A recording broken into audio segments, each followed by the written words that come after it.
നമസ്കാരം. News corner fast top 10 ന്യൂസിലേക്ക് സ്വാഗതം.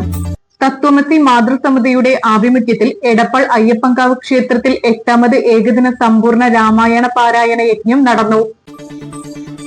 വ്യാപാര ദിനത്തിന്റെ ഭാഗമായി കേരള വ്യാപാരി വ്യവസായി ഏകോപന സമിതി ചങ്ങരകുളം യൂണിറ്റിന്റെ നേതൃത്വത്തിൽ ചങ്ങരകുളം ഹൈവേയിൽ പതാക ഉയർത്തി. ചടങ്ങിൽ വിവിധ പദ്ധതികൾക്കുള്ള സാമ്പത്തിക സഹായവും ജീവകാരുണ്യ പ്രവർത്തനങ്ങൾക്കുള്ള സഹായവും നൽകി. യൂണിറ്റ് പ്രസിഡന്റ് പി ഖാലിദ് അധ്യക്ഷനായി. സെക്രട്ടറി ഒ മൊയ്തുണ്ണി, ഉമ്മർ കുളങ്ങര തുടങ്ങിയവർ സംസാരിച്ചു. കേരള കർഷക സംഘം നന്നമുക്ക് പഞ്ചായത്ത് സമ്മേളനം ചങ്ങരകുളം ആനന്ദഭവൻ ഹാളിൽ നടന്നു. ജില്ലാ ജോയിന്റ് സെക്രട്ടറി എ ശിവദാസൻ ഉദ്ഘാടനം ചെയ്തു. കെ എ മുഹമ്മദ് അധ്യക്ഷനായി. ടി നന്ദകുമാർ MLA മുഖ്യാതിഥിയായി. ടി സത്യൻ വിശിഷ്ടാതിഥിയായി. കരീം കോഴിക്കൽ പ്രവർത്തന റിപ്പോർട്ട് അവതരിപ്പിച്ചു.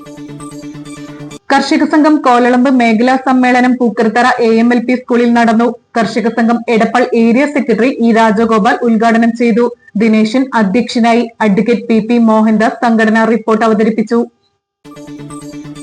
പൊൽപ്പാക്കര വായനശാലയുടെയും ഉമ്മർകുട്ടി സാംസ്കാരിക കേന്ദ്രത്തിന്റെയും സംയുക്ത ആഭിമുഖ്യത്തിൽ വട്ടംകുളം ശങ്കുണ്ണി അനുസ്മരണവും കവി സമ്മേളനവും സംഘടിപ്പിച്ചു. വി രാമകൃഷ്ണൻ അധ്യക്ഷനായി.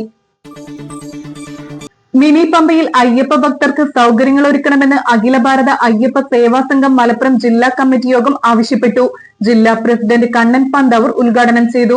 ജില്ലാ vice president T Krishnan Nair അധ്യക്ഷനായി. ജവഹർ ബാൽ മഞ്ച് ജില്ലാ നേതൃസംഗമം മലപ്പുറം DCC ഓഫീസിൽ DCC president advocate VS Joy ഉദ്ഘാടനം ചെയ്തു.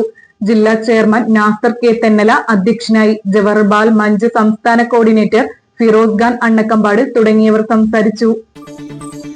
കുറ്റിപ്പുറം വളാഞ്ചേരി ദേശീയപാത 66 നിന്ന് വളാഞ്ചേരിയിലേക്ക് പോകുന്ന ഓണിയം പാലത്തിനടുത്തുള്ള ഇരുവശങ്ങളിലെ കാഴ്ചമറയ്ക്കുന്ന ചെടികൾ വെട്ടിമാറ്റിയത് മാതൃകയായി. Highway police sub inspector Naseer തിരൂർക്കാടിന്റെ ദീർഘവീക്ഷണമാണ് ദേശീയപാതയിലെ കാഴ്ചമറയ്ക്കുന്ന പൊന്തക്കാടുകൾ നീക്കം ചെയ്യാൻ പ്രേരണയായത്. നിർമ്മാണ തൊഴിലാളി യൂണിയൻ CITU കാലടി പഞ്ചായത്ത് സമ്മേളനം കാടഞ്ചേരിയിൽ നടന്നു. CITU സംസ്ഥാന കമ്മിറ്റി അംഗം അഡ്വക്കേറ്റ് MB ഫൈസൽ ഉദ്ഘാടനം ചെയ്തു. MV ചന്ദ്രൻ അധ്യക്ഷനായി. എടപ്പാൾ പെരുമ്പറമ്പ് മഹാദേവ ക്ഷേത്രത്തിൽ ഉദയാസ്തമയ പൂജ നടന്നു. ക്ഷേത്രം മേൽശാന്തി PM മനോജ് എമ്പ്രാന്തിരി, PM ശ്രീരാജ് എമ്പ്രാന്തിരി, പനയൂർ പ്രദീപ് നമ്പൂതിരി, നാഗേരി കേശവൻ നമ്പൂതിരി എന്നിവരുടെ മുഖ്യ കാർമ്മികത്വത്തിൽ പൂജകൾ നടന്നു. പൂക്കരത്തറ ദയ പാലിയേറ്റീവ് കെയറിന്റെ നേതൃത്വത്തിൽ നടുവട്ടം ഗെറ്റ്വെൽ ആശുപത്രിയുടെ സഹകരണത്തോടെ മെഗാ മെഡിക്കൽ ക്യാമ്പും രക്തഗ്രൂപ്പ് നിർണയവും സംഘടിപ്പിച്ചു. പൂക്കരത്തറ ദാറുൽ ഹിദായ സ്കൂളിൽ നടന്ന camp Ayurgreen MD doctor Zacharia ഉദ്ഘാടനം ചെയ്തു. ദയ സെക്രട്ടറി സെയ്ദ് മുഹമ്മദ് പദ്ധതി വിശദീകരിച്ചു. എടപ്പാൾ അയ്യപ്പൻകാവ് ക്ഷേത്രത്തിൽ തത്വമസി ആധ്യാത്മിക സേവാ കേന്ദ്രത്തിന്റെ ആഭിമുഖ്യത്തിൽ പൗർണമി പൂജ നടത്തി. മാളികപ്പുറം മുൻ മേൽശാന്തി PM മനോജ് എമ്പ്രാന്തിരി മുഖ്യ കാർമ്മികത്വം വഹിച്ചു.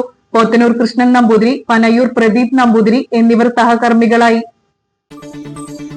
തപസ്യകല സാഹിത്യവേദി എടപ്പാൾ യൂണിറ്റിന്റെ ആഭിമുഖ്യത്തിൽ നടക്കുന്ന 32ാമത് തപസ്യ നവരാത്രി സംഗീതോത്സവത്തിന്റെ സ്വാഗത സംഘം രൂപീകരിച്ചു.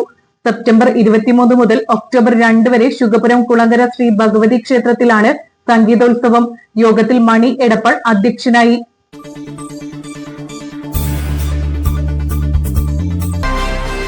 Sunrise Hospital. Care beyond cure.